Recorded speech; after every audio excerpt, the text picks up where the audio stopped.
Sometimes, I still reach out in the middle of the night, expecting to find her hand.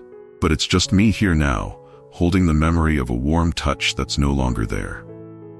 I remember sharing this with a close friend over a cup of tea one chilly afternoon.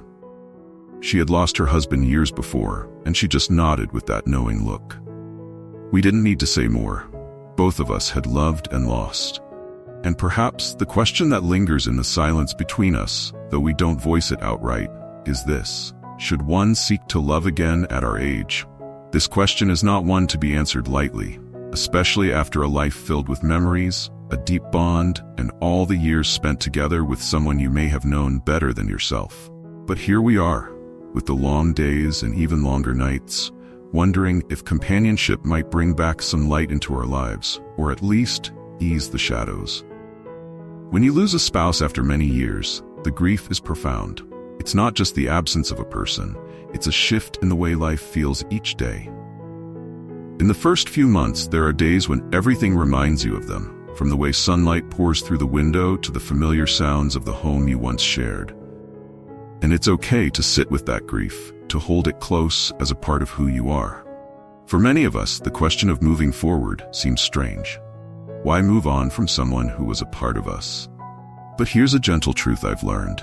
Moving forward does not mean letting go of love. It means finding space for both grief and joy, for memories and for new moments. I've met people my age who found companionship again after losing a spouse. They talk about it with a kind of surprise, as if they never expected to feel a spark or even simple comfort again. But they do. And it isn't a replacement for the love they lost. Rather, it's a new chapter, different from any other they've known. Loneliness is a real challenge for many of us as we get older. The days can feel longer, and without someone to share them with, they can feel empty. One of my neighbors, Mr. Anderson, shared his story with me one day. After losing his wife, he would spend hours just sitting on his porch, watching the world go by. One day, he reconnected with an old friend from his youth. They started having coffee together, going for walks, and simply talking about the old days. When I asked him if he ever thought about remarrying, he laughed a little and said, "I don't know if we'll ever put a label on it, but I can tell you, the mornings feel brighter with her around." For him, companionship wasn't about replacing the past, it was about bringing warmth back to his life. He had his memories, and now he had something else.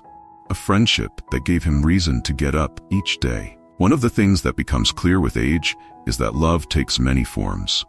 When we're young, love can feel all-consuming, as if it's the only thing that matters in the world. But with time, we come to understand that love can be soft, gentle, and peaceful. It doesn't have to sweep us off our feet. It can be as simple as a familiar voice, a caring hand, or someone to share quiet moments with. I've spoken to others in our community who remarried in their 70s and even 80s. One woman, Auntie Margaret, said to me, "I don't love him the way I loved my first husband, but I do love him in a way that's right for this season of my life." She spoke of shared laughter, of someone to help her with the little things, getting groceries, cooking, even going to the doctor. It's a love that's rooted in companionship and care, rather than passion, and she cherishes it deeply. In our later years, we carry with us not just memories, but also expectations. Society might tell us that love is for the young, that we're too old to seek new connections or find joy in companionship. But I believe, and I've seen it time and again, that love doesn't have an age limit. Many older people, like ourselves, worry about what their children, grandchildren, or even friends might think. They might feel that seeking a new relationship could dishonor the memory of their first love. But one thing I've come to understand is that love, whether from the past or present, isn't about replacing one person with another. Rather, it's about recognizing that every relationship brings something unique to our lives. One gentleman I know, Uncle Peter, wrestled with this for a long time. After his wife passed, he never thought he'd want to remarry. But over time, he met a woman who brought laughter and warmth back into his life. When he told his daughter, he was afraid she would be upset. But to his surprise, she was overjoyed. She told him, "Dad, I want you to be happy. Mom would want that too." It was a revelation for him, a reminder that love is expansive and that happiness can be a way of honoring those we have lost. At our age, practicality becomes an essential part of any decision, especially one as big as remarrying. When you're younger, you might rush into things with a heart full of love and a head full of dreams. But as we get older, we know that love alone doesn't solve every problem, and it's okay to think about the more practical side of things.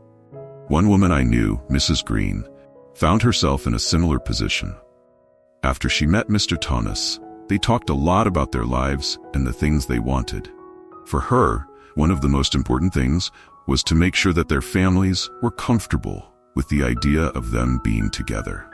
She didn't want her children to feel as if she was moving on too quickly or that her new partner was coming in to take their father's place.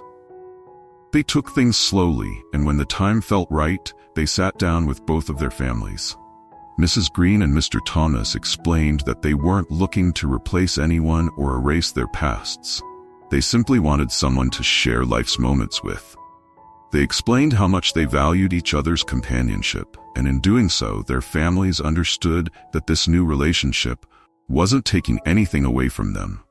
In fact, it was adding joy and comfort to both of their lives. This conversation made me think deeply about the importance of openness and transparency. Sometimes all it takes is a heartfelt talk with loved ones to help them see where we're coming from. Many older adults fear that seeking a new relationship will upset their families, but in reality, a lot of children and grandchildren just want to see us happy. They might need time to adjust, but if we share our thoughts with them, they often come to understand and support our choices. One of the beautiful things about love later in life is the ability to maintain our independence. When we're young, relationships often come with so many expectations: building a family, managing a household together, planning for the future. But in our later years, we can enjoy companionship without the pressure of those big life steps. This kind of relationship is built on shared understanding and respect for each other's space. Mr. Edwards, a friend I've known for decades, found this out when he started dating again at 78. He and his companion, Miss Ellis, have their own homes. They spend time together, but still keep their own routines and interests. "We've both lived full lives already," he told me with a smile. "Now we just enjoy the time we have without changing everything."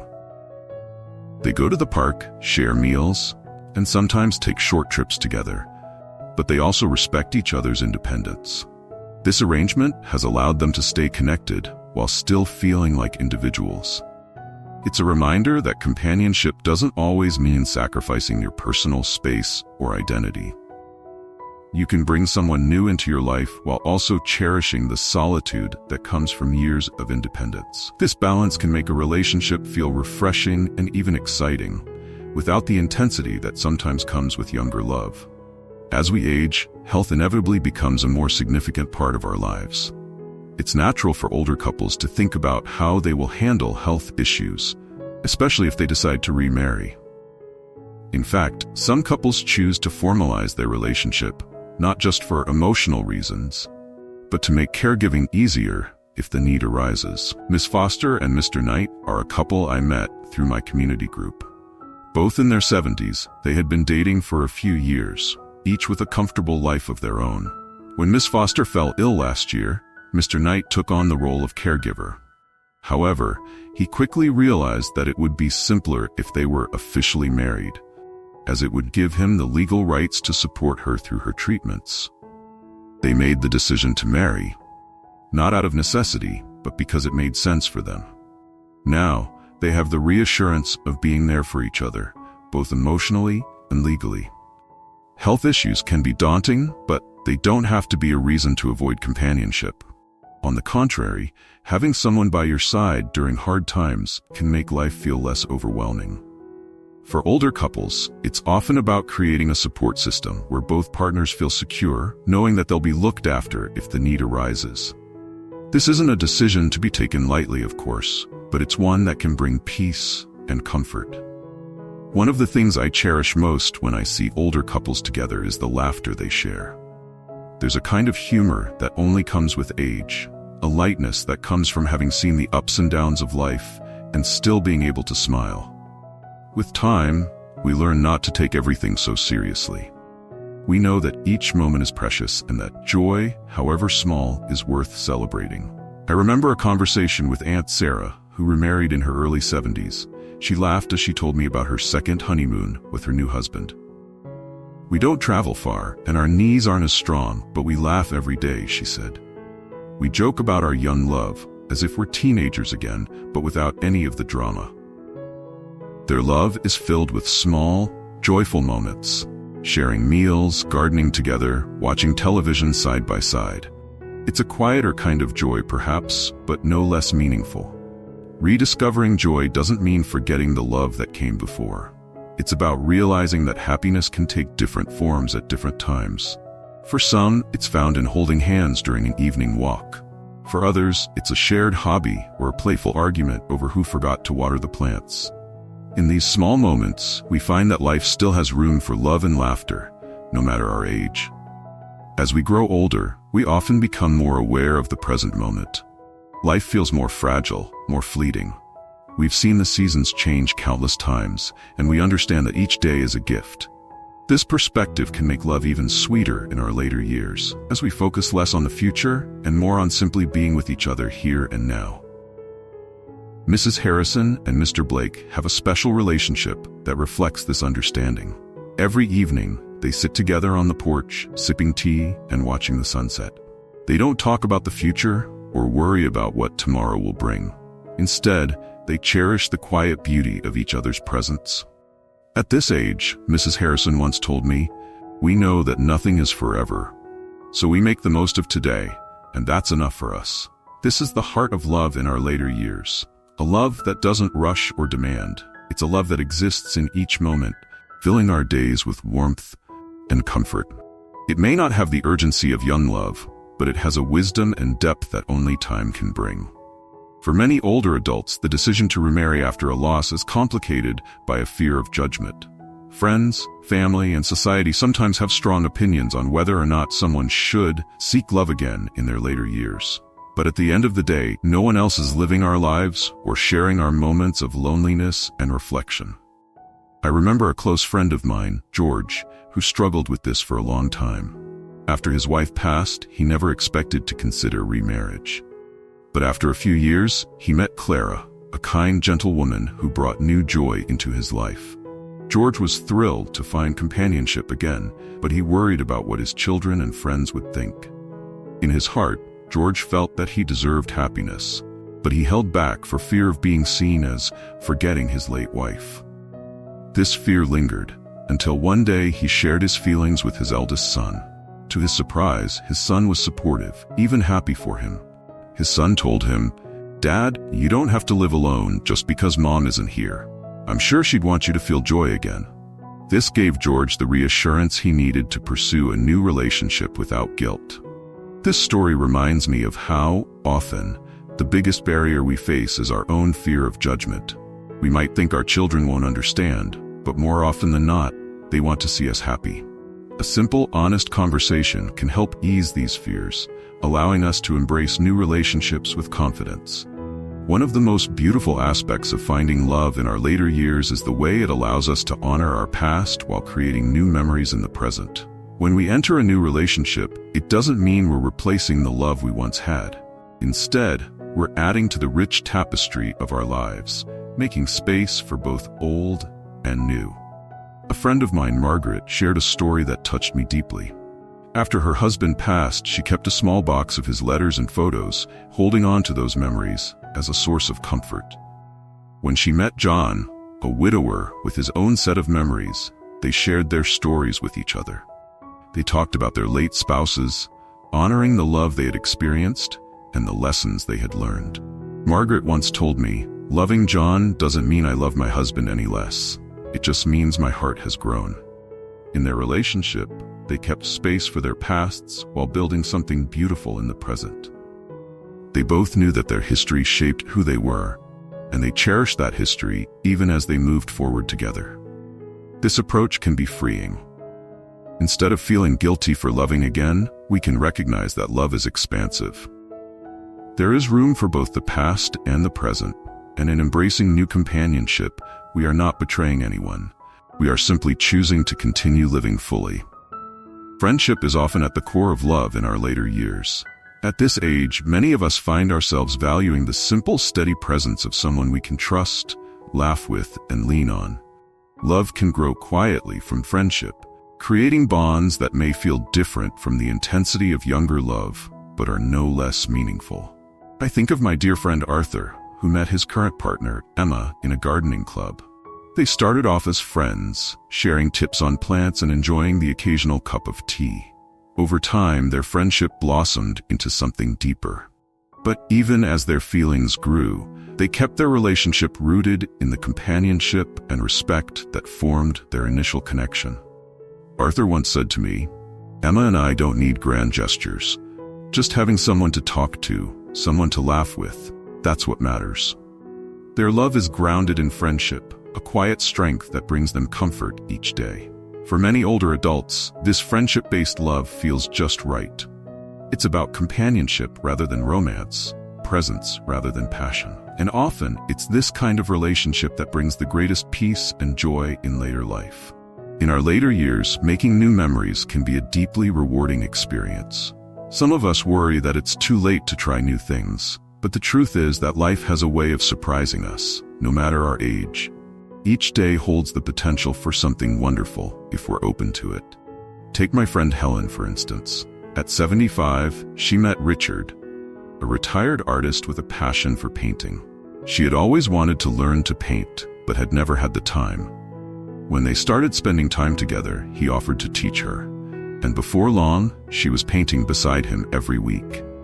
They traveled to small parks and countryside spots to paint landscapes, sharing laughter and stories as they worked.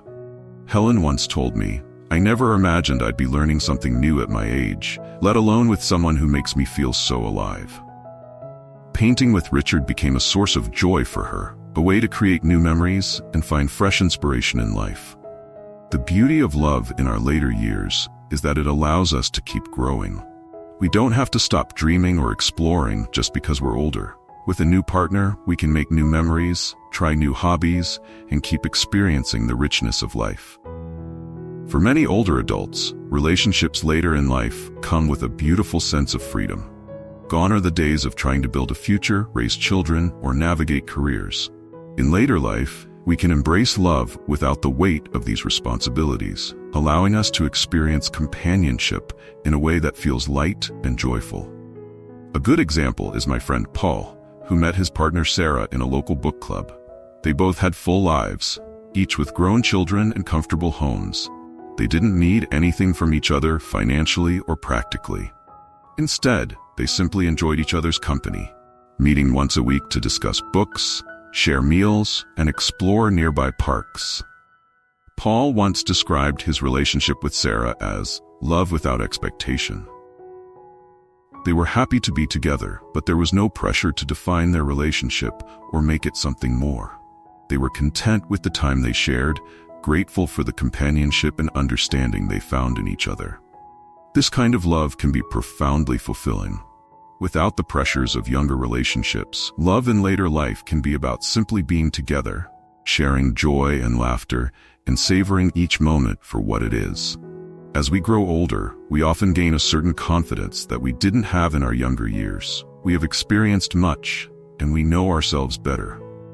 When considering remarriage or entering a new relationship after loss, this confidence can be incredibly valuable. We understand what we want, what we need, and what truly matters to us. This clarity allows us to make decisions that align with our values, rather than being influenced by external pressures. I think of my good friend William, who lost his wife 5 years ago. At the time, he was deeply uncertain about his future. For months, he felt lost, unsure of what his life would look like without her. But over time, as the grief softened, he began to reconnect with old friends and rediscover his passions: gardening, reading, and long walks in the park. When William met Laura, a fellow volunteer at his local library, he didn't rush into anything. They began as friends, talking about their shared love of books and history. Slowly, their friendship blossomed into something more. William once told me, "I wasn't looking for a replacement for my wife, but I realized that life is short, and I deserve to be happy again." What struck me most about William's journey is the way he approached his relationship with Laura. He wasn't trying to fill a void. Instead, he was seeking companionship and the kind of joy that comes with shared experiences. He had already lived a full life, and now in this chapter, he was choosing to invite someone else into it, not to complete him, but to complement the life he had. This is the beauty of remarrying or finding new love after a loss. With age comes a wisdom that allows us to understand that love isn't about finding someone to replace what we lost. It's about embracing new possibilities and creating a relationship that is right for us in this moment of our lives. Of course, remarrying or beginning a new relationship at our age doesn't come without its challenges. Our bodies and minds may not be as quick as they once were. We may have health concerns, limited mobility, or other obstacles that make day-to-day life harder. However, what we often find is that these challenges can strengthen a relationship. They give us opportunities to rely on each other, to care for one another, and to demonstrate the depth of our commitment. A story that stands out is about Jack and Emily. Jack had been a widower for 3 years when he met Emily at a local church event. They bonded over their love of classical music and spent time together listening to records, enjoying each other's company. But Jack had health issues, including arthritis, which made it difficult for him to get around. At first, Emily was hesitant to get too involved. She had her own health challenges, and she wasn't sure if she could handle the added responsibility. But over time, she saw how kind and gentle Jack was, how much he appreciated her company, and how deeply he valued their connection. Emily decided to take a chance and entered into a relationship with him, not because she could solve all his problems, but because they brought joy and comfort to each other's lives. Their relationship isn't perfect. There are times when Jack's arthritis flares up or Emily feels exhausted, but they face these challenges together. They help each other in practical ways, whether it's assisting with groceries or simply being there during difficult times.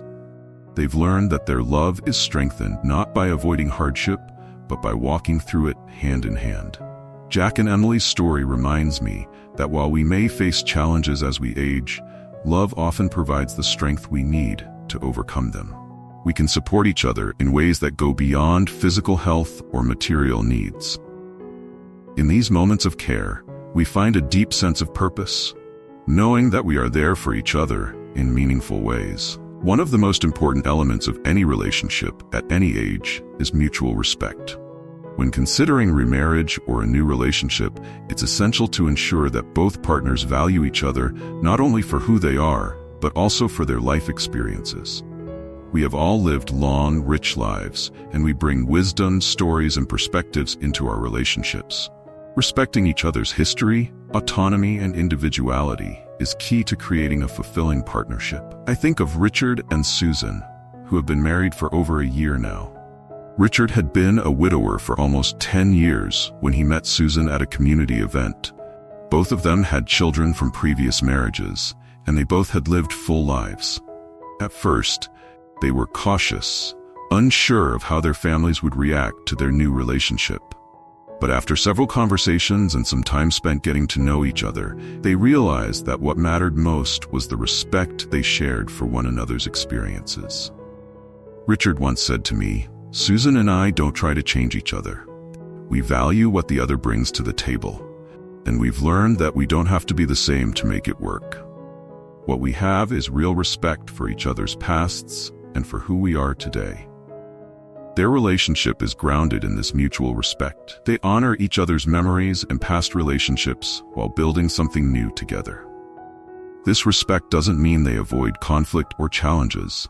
It simply means that when disagreements arise, they handle them with understanding and kindness, knowing that both of them have lived lives full of stories, loss, and love. This is a reminder for all of us that a successful relationship later in life is built on honoring each other's pasts while also creating space for the present. We don't need to erase the memories of our previous marriages or relationships. Instead, we bring those memories with us, letting them inform who we are now while allowing room for new experiences to grow.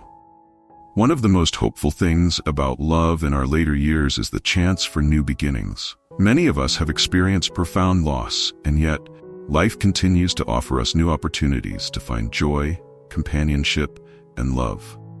These new beginnings may not look like the ones we had when we were younger, but they are no less important or meaningful. Take the example of Thomas and Claire, who remarried at 78 and 80, respectively.